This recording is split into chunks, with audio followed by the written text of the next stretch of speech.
You are welcome to the Naija Filmmaker, a podcast about Nigerian filmmakers, their films, and how we can build a diverse and functional industry. I'm your host, Selegot.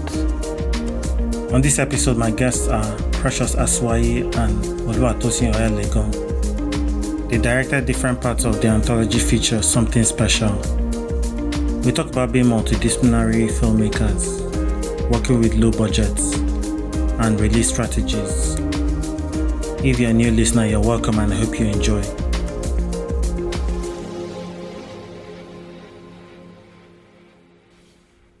Precious, on these different films, you've done a host of different crew roles, from directing to writing to being the director of photography to editing to being the colorist. It makes sense that you went to film school, and I'm sure that you gained some of those skills at film school. How is that working out for you? Knowing a bit about these different crew roles and being able to, do them on set on your films. Okay. Let me start with the whole part about learning this info of how I got to acquire this knowledge. I didn't get them from film school. Okay. I got this knowledge online. Sadly, I didn't get them from film school, but I'm proud of the fact that myself, Tosin, along with some of the friends that we have, we push ourselves to acquire the knowledge that we have in these different fields. Yeah. So starting out, the very first thing that I learned was editing. Okay. And every single thing that I know about editing, every single thing I learned online. I still remember I still have the YouTube videos rather, that I used to learn editing. And I'm doing that for so long as sort of helped a lot, because I think I have some level of skill in being able to know what shots leads to what shot and leads to what shot, and how it emotionally connects when people watch it. So knowing this, so from editing, I think I moved to cinematography, and then a couple of other stuff. Writing was one of the last things that I jumped into. I think it helped majorly because of my time during video production. Because one thing with video production is you are more of a one-man crew most of the times. And even when so at that time, I was still starting out, and you don't find people wanting to pay you 100K or 50K. The kinds of job that I was getting was like 5K.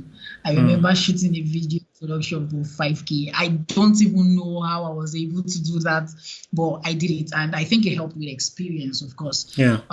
So doing all of that, I can't call somebody to come and join me to shoot for 5K. How much will I pay this person? How much will I use for transportation? What will I even get at the end of the day? Of course, the 5K was just to encourage me to keep doing this and maybe sort out whatever transportation that I had to sort out. So I got pushed to learning all of these things because I can't really pay for them. As much, I love collaboration, and if I had the resources, I would prefer to have other people who are better in these other aspects of filmmaking to sort it out. But when you don't have the money to pay them, or when you don't have the portfolio somewhat to sort of like bring them into the project, you're left with sorting all of these things out. So being able to learn these different skills and being able to put them together, sort of like, I feel made it possible for us to make something special. Color grading, I remember when I was learning color grading online, or color correction, color grading, I just knew that, because when I was making videos, I don't color them, but I knew that, okay, this is something I need to add to what I'm able to do. I just really wanted to be able to make a film from start to finish, if I have to be the only one to make it. And I think it helped with directing as well, because from the start, I I separated myself from directing. I didn't want to like pursue it. I wanted to pursue other aspects. Like I said, editing and then cinematography. Those are the major things that I was referring myself as back then. But I think I had always known that I would end up being a director, because all these skills that I kept on acquiring, I didn't just want to know one thing. I wanted to know these other areas, because again, I had to, because I didn't want to just sit back and not make film. I wanted to make film. And if I try to, if I don't learn these things, I wouldn't be able to make it. So it has really helped, learning all of these things and putting all of that knowledge into filmmaking, into the making of something special. I think it has really been awesome. Graphics as well. I learned graphics back then, even before music and before filmmaking. And this is me using that skill as well in something special. So again, if I'm forced to a corner, I have no choice but to do all I can to make the film. Okay. So what would you professionally call yourself? Like, are you a director, writer, editor? If you were to, select like maybe 3 of them that you focus on, like which ones will you select? So for now, because I still feel I'm not strong enough in writing. I still feel that I have a lot to learn and a lot to experience. For now, I would say directing and editing. Okay. Tosin, you, of course, directed. You were an assistant editor. You also the DOP. For you, I'm guessing, rather than it being film school, when you were doing videography and all that, is that where you picked up on all these skills? Yes, sir. So I think most of the time when you go to, I think the only major skill I picked up from film school is acting. Okay. Meanwhile, I went to study film and television production. 3 other things was outside of film school.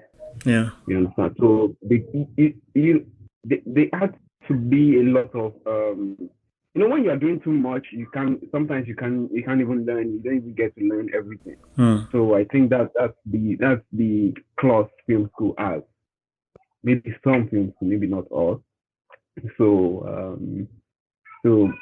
the skills, we have to pick those skills up outside of film school, especially doing videography really helps a lot of us. Like, it really helps, because you just have to know how to do these things, because if you don't, who's going to do it? Like, clients won't pay for maybe at the beginning, clients don't pay for large crew and all that, so you just have to know how to do it. Yeah, you earlier mentioned that you think you'll be a better producer. So what would you call yourself now? Well, for now, I'll say I'm director, cinematographer. Okay. I'm big on cinematography too. So for now, say I'm director, cinematographer. Okay, nice. What is that one film or TV series for each of you that you always go back to rewatch? So it could either be a series or a TV or a movie. For me, most films, once they feel their satisfaction, I usually don't want to watch them more than twice. Yeah, because when I'm watching films, like, I can get most of the detail from the very first one, because I pay attention. In fact, people know me at home. When I'm seeing a movie, you don't disturb me. Like, I can't watch a movie with somebody that'll be asking me, what just happened there? Like, come on, I don't want to have to even explain to you, because my brain is processing a lot at the moment.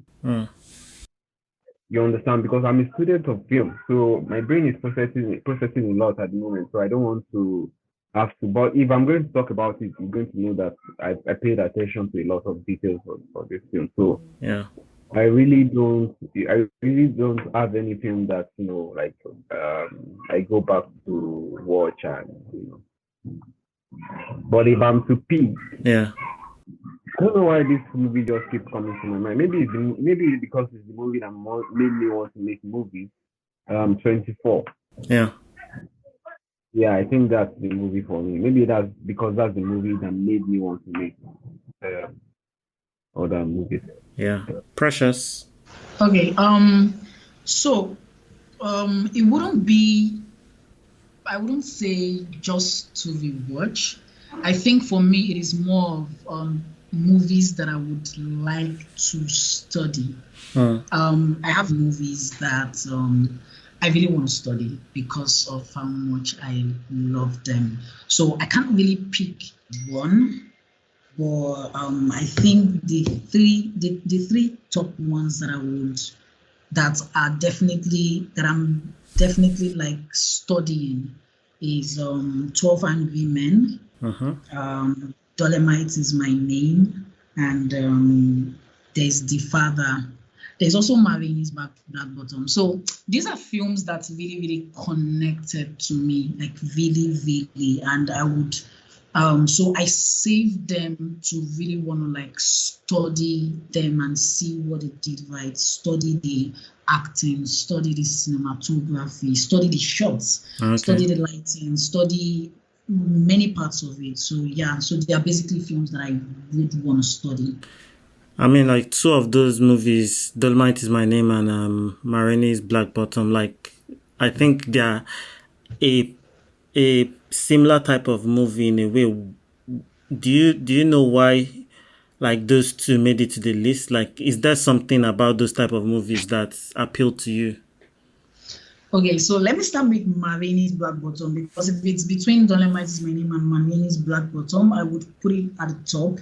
So it has something. I think I'm becoming a fan of films that are set majorly in one location. I think that is also the reason why 12 Angry Men was in my list as well. Marini's Black Bottom, of course, it wasn't entirely shot on one location, but a lot of things happened in one location.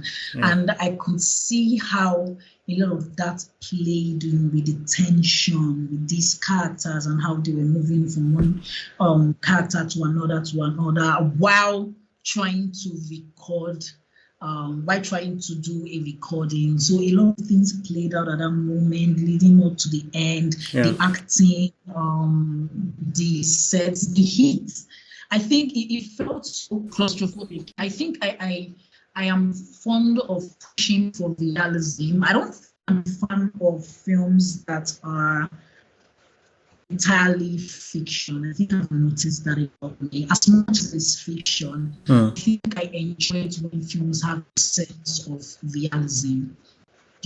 So a lot of these films, that Dolomite is My Name, I think one thing that I love about it was how I could relate with as a filmmaker, basically. I think it also sort of like encouraged me to sort of like push, because I could see the limitations in these characters in making his film, and then he ended up making it. And of course, the reactions that he was hoping to get, he didn't get it, but it still ended up being so great for what it was. And so how he was able to like push to make the film, irrespective of all the difficulties and all the challenges. So I think as filmmakers, it's sort of like, as a filmmaker rather, it sort of like helps to encourage me as well. So yeah, these films, I try to study them for what they are, and hopefully get some certain things that would make myself better in filmmaking as well.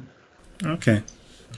Let's talk about the casting for the 3 films. How did you guys approach that? We did auditions. Okay. So I think one of the things we also learned is we also had to pay attention to was casting. So we had to do auditions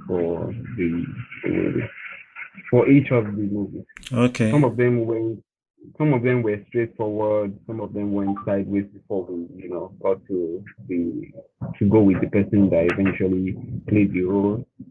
But we actually really paid attention to casting. For example, in Angel, we had already casted someone else for the guy. Yeah. And during rehearsal, there was no chemistry between himself and the lady Yeah. that played Blessing. There was no chemistry at all. In fact, the lady was feeling exhausted Mm. because she was giving and the guy wasn't, it wasn't matching our energy at all. It wasn't really giving. And during the audition, he was one of the, he performed very well. So immediately we were leaving the location where we were doing the rehearsal. We were already like, guy, we're not going with this person. We have to look for another person. And, that was it. And I would also like Precious to talk more on the casting too, because there are some other things we experienced doing casting for some of the other movies. Yeah. Yeah. To add, so one, it was truly really challenging. I think, and I would also say that we were really, really lucky with these people. Like Tosin mentioned regarding the case with Angel, it was a tough decision and a necessary one. And I'm glad that we decided with making sure that we had a rehearsal before the shoot, so that whatever we need to correct, whatever that needs to be changed, we spread all of that during the rehearsal. Casting, like I said, what we did, which made it really stressful, we didn't do like an open audition, or sort of like, we didn't do like an open audition. We went through Instagram, checked several monologues we used the hashtag monologues, Nollywood monologues, tweaked all those hashtags up and sort of like checked different people's monologues, different actors. And when we see one that we see that, okay, this person has the potential of playing this character, we reach out to the person, let them know what we're working on, and ask if they're interested in doing an audition. And then the next step is we send them an excerpt of the script, and then they do a video, they do a self-tape and send over to us, and then we decide whether or not we're going to work with them for the role. We would prefer that there is a better and easier way to go about it, but it worked in our favor. The guys that we casted, we feel really proud that we casted them, and we believe that they did really good jobs with the roles that they played. Yeah, nice one. I thought the casting was well done. Let's get into the business of filmmaking. So you guys are young filmmakers, independent filmmakers. I saw that you guys had like a comprehensive team that worked on the films. Were these collaborators you got from film school? How did you put together that team, considering, budgetary constraints and all that? So for the crew, most of them were friends from film school. I think that's one of the advantages that we had with going to film school. If I didn't go there, I wouldn't have met the amazing film soldier Tosin. I wouldn't have met Baju. I wouldn't have met some of the other people that we worked with on Something Special, who were really amazing. And I think because of the relationship we had with them, they were willing to come on board on Something Special without even being paid. And I keep mentioning the fact that we didn't pay them because I want them to understand that we owe them a lot. We owe these guys a lot, the crew members. They did so much for this film, and I wish we had the ability to pay them. I wish we even had the ability to pay the crew more than what we did, because they deserved more. So everyone involved was really supportive, and that grace of having people who are really supportive with little to no amounts that we paid is not small. So I'm really grateful for that, and I can't wait for the day when we would really pay them back, to be honest. Tosin, do you have anything to add? Yeah, of course. Everything Precious has said is that was what happened. A lot of these people came on board to support us, and we're really grateful for that because I mean we paid attention to having we have we I think again when we were reaching out to these people, it was more about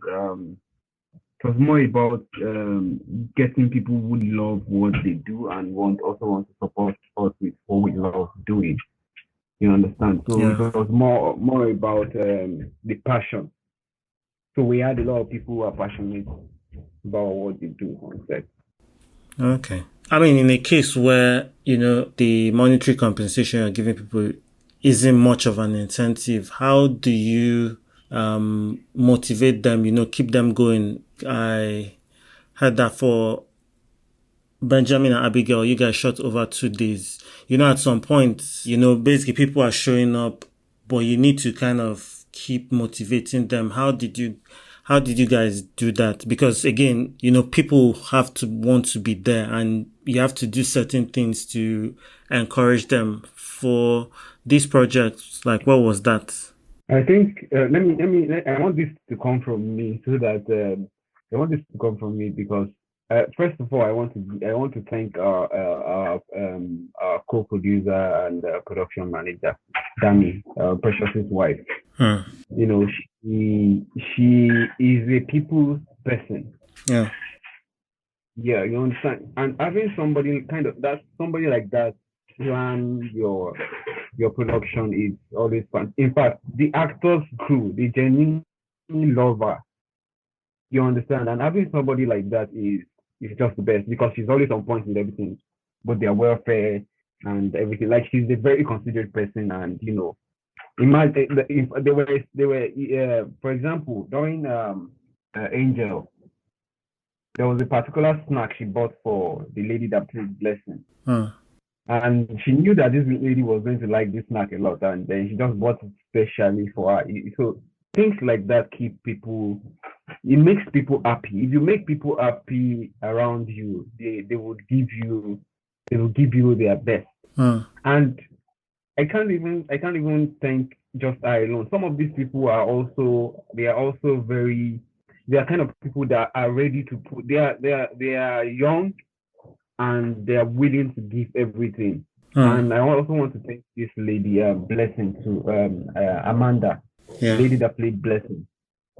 She had an accident on set, but she kept going. She had an accident on set, but she kept going. She was like, "No, let's just continue doing this," and she kept going.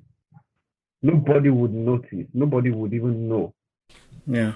So I really like we are just I would just say we are lucky with the kind of people around us. We're just lucky. So there's this love and support around. So I'll pass the mic over to Precious now.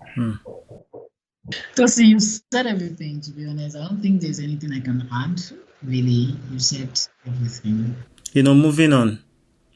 I mean, you guys started this whole project as a short film, Benjamin and Abigail, and then it developed into a feature. So from the beginning, what was you guys' release strategy? What was your plan for the film? Yeah, I think we had a lot of I think we had a conversation yesterday, and we're glad we had the conversation about distribution even before we made the film or we finished making the film. Yeah. And I think at first it was not about even making money from it. So two things: we wanted to make our first film. Yeah. And we didn't want to go to festivals. Yeah. We wanted to make film for people, like an audience of people who are not film geeks or whatever it is. Yeah. But we just wanted to have the feeling of starting and finishing a film up to distribution where you get audience feedback. You understand? We wanted that feeling, so it was more about that for us. And then it showed in the decisions we made about distributing the film. I think we've been having the conversation about outdoor screening or cinemas before we even made the film.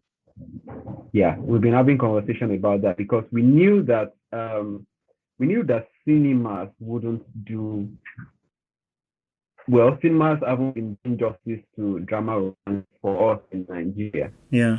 We tried getting the deal, and we went to some distributors, but we couldn't get the deal based on some certain, limitations we had during production, like, not having known faces on the project and all that. So, of course, most of them like the production quality, story, and all that, but they were like marketing wise, blah blah blah. They won't be able to, So we went back to our initial plan.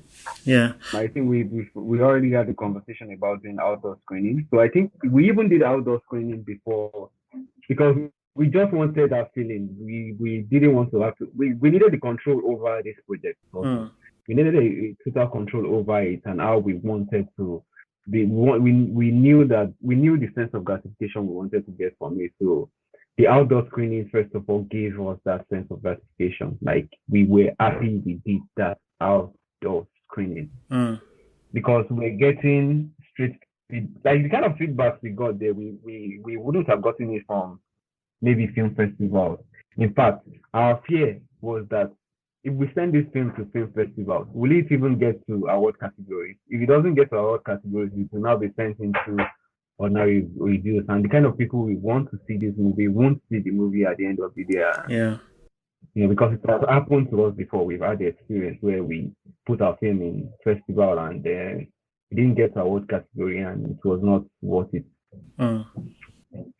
So, and so far we're happy about the decisions we made. Okay. All of this that we're doing with people being able to watch it now is so that the movie is not just there and we're just waiting aimlessly on what will happen with the film. Yeah. So if there's anybody listening out there, we are definitely open. And of course, like Tosin mentioned, the fact that the casts are not marketable is really sad, and I don't think it is. I feel I don't know if I should use the word fair on them and on filmmakers because it really limits them a lot and it limits filmmakers like us because talent should always be the main thing, and the fact that these people have been are really hardworking and they put in a lot in making this, and at the end of the day you're hearing distributors saying okay, the casts are not marketable because in fact from that feedback all I can hear is if they are not so much talented and they are marketable, thumbs up. That is really sad, and I'm really hoping that something special makes a difference to that. Another thing I must comment is like some production companies don't have a website, but you guys were able to, create this seamless solution that people can go to your website and watch the film. How are you guys able to pull it off? Okay, so first of all, I would like to give a massive shout out to my brother Emmanuel. He really helped out. He's a web developer and he really helped out in creating the website Fufu Studios and enabled us to be able to put the film on that platform for people to watch. Of course, that wasn't the initial plan. Like Tosin mentioned, from screening to hopefully from outdoor. In fact, we were hoping to get a distribution deal straight up. Those are wishes, and it didn't work out. And then we went to outdoor screening, and the hope was that even after the outdoor screening, we were gonna hopefully it would sort of like encourage distributors to take on this film, but sadly it didn't, and we had to think of a way to just enable people to see the film. Because like Tosin mentioned, the major thing was make this film and have the audience see it. And being able to pull off Fufu Studios with the help of my brother enabled us to put the film on the platform and have people, watch it from now. But of course, again, like I said, we're open to distribution, so we're really hoping that it works out. Nice. Well done on that. So for the both of you, like, what are you guys working on at the moment? Precious, what are we working on? I think we still had this conversation. You still had this conversation last night, and we're talking about making our next film. Like we can't even wait to do that. So there are different ideas, and it's just for us to settle for one. So we're in conversation of making our next film, and we are looking forward to collaborating with other people, and we are open to more and more collaborations and doing it bigger and better than what we've done, something special. So we are working on something. Okay. We are looking for money. So any investor listening, we need money. That would really help us a lot to and help in making the film that we are developing. So Okay. What is that one thing you think as an industry we should focus on in order to, would I say, consolidate, the developments happening with the global acceptance of our stories? What's that one thing you think we still need work on as an industry? Precious. Storytelling.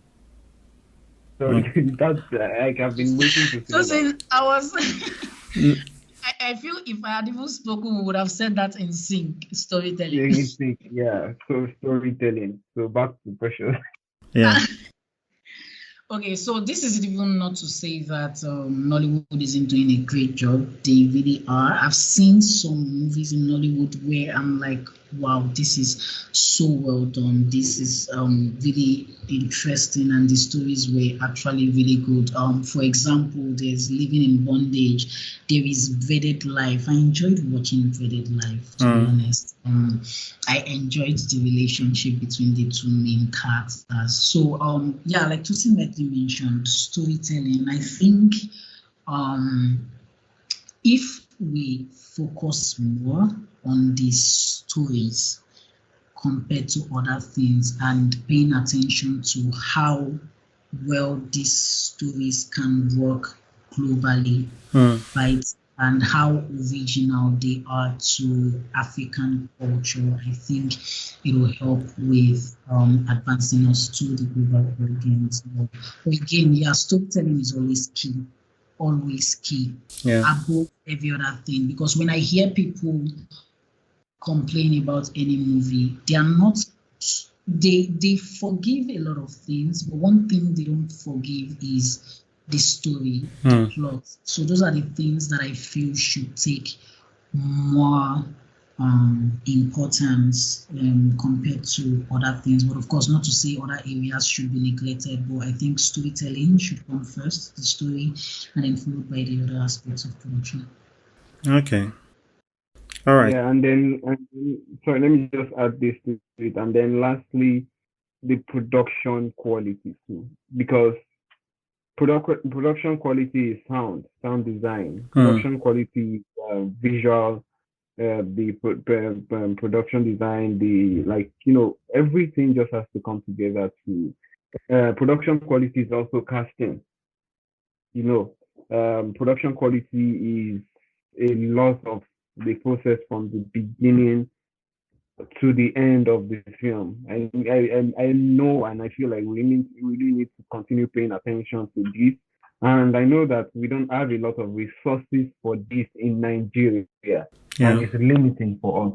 There are not a lot of people who are really trained to do a lot of things, sound, production design, a lot of these things. There are not a lot of people well trained to do them. So we need more hands on deck. We need more professionalism from every aspect of filmmaking. And so even production, locations, and all those things. We need more access and resources to do these things better. Yeah, and if I'm saying this, it means we need, I beg, we need more investors in Nollywood. Bro. We really need more investors in Nollywood. Yeah. We can deliver if we have more. You know? So what should they be investing? Is he investing in the movies or? I feel like we are lacking in resources too. Physical resources. So infrastructure. How many post-production? Yeah, infrastructures. How many post-production studios do we have in Nigeria? How many? So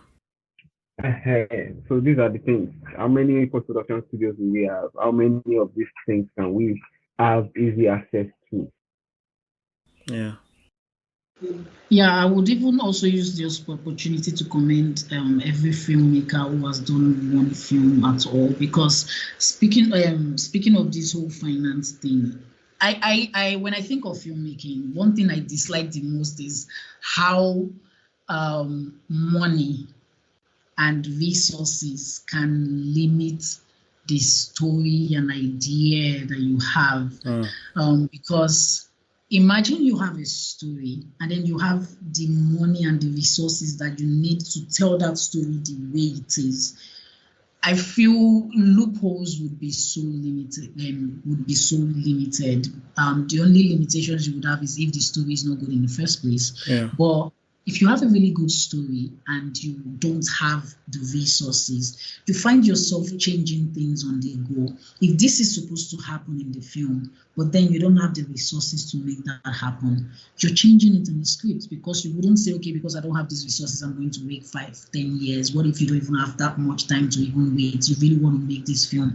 Whatever resources you have, you're just going to make it happen. Something special, for example,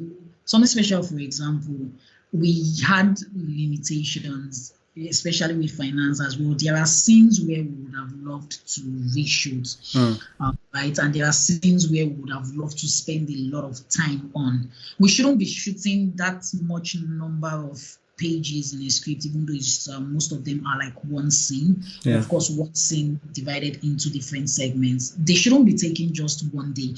I remember having a conversation with one of the cast, the guy that played Benjamin Cheesy, and he spoke to me and he was like, he wish we had enough money to add 1 or 2 extra days to the shoot, because that would have really helped. Yeah. But when you don't have money, you find yourself squeezing a lot of things, and I think that is a major challenge that many filmmakers face, not just in Nollywood. I think it also happens in other places. But yeah, it happens a lot in Nollywood, and I hope it helps when we have investors who can help out in, making all these resources happen, of these resources available for filmmakers, especially young filmmakers as well, because I think their limitations are so much, even though they sort of like have the ability to tell better stories, but their limitations is just so much that they find themselves using whatever resources that they have. So yeah, I really hope that changes. It is sad that money is a major factor, but I mean, what can we do? We love this craft, we love filmmaking, and we are going to make it work as much as we can, and we don't plan on stopping storytelling. So we'll do the best that we can with what we have for now. Yeah. Okay. So yeah, how can people keep up with your works? Like, please share your personal handles, websites, and also for the studio. You can find me on Instagram at Precious Storyteller. That's one word, 1S, Precious Storyteller. And you can find me on Twitter at Story by Precious. For Fruitful Studios, it is Fruitful Studios, one word, on Instagram and on Twitter. I look forward to connecting with everybody. And for me, you can find me on Instagram at The Film Soldier on Instagram, and on Twitter, you can also find me with The Film Soldier on Twitter. Okay. All right. Thanks, guys, for coming on the podcast. Thank you for having Thank us. you so much for having us. I appreciate it. We have come to the end of this episode. Remember to rate and review the podcast. You can also follow me on Instagram, Twitter, and Facebook at Selego Film, and the podcast at the Naija Film Pod to share your feedback. You can now support the podcast by visiting the website to donate. See you on the next episode. Have a good one.